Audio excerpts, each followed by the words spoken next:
Waste Bengal میں 4000 EVM جل کر خاک، سرکاری عمارت میں خوفناک آگ، سیاسی ہلچل تیز۔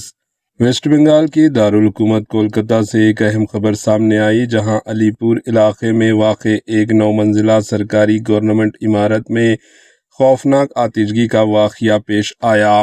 اس حادثے میں تقریباً 4000 الیکٹرانک ووٹنگ مشینیں یعنی EVMs جل کر خاک ہو گئی ہے۔ بتایا جا رہا ہے کہ یہ مشینیں حالیہ اسمبلی الیکشن 2026 کے دوران 10 مختلف اسمبلی حلقوں میں استعمال کی گئی تھی اور بعد گورنمنٹ کی بلڈنگ میں محفوظ رکھی گئی تھی۔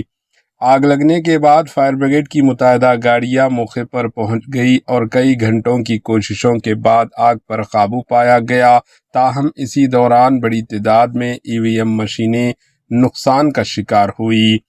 واقعے کے بعد سیاسی حلقوں میں تشویش پائی جا رہی ہے، جبکہ حکام نے آگ لگنے کی اصل وجہ جاننے کے لیے تحقیقات شروع کر دی۔ مزید اپڈیٹس کے لیے AHN نیوز چینل کو سبسکرائب کریں۔ Bureau report, AHN news.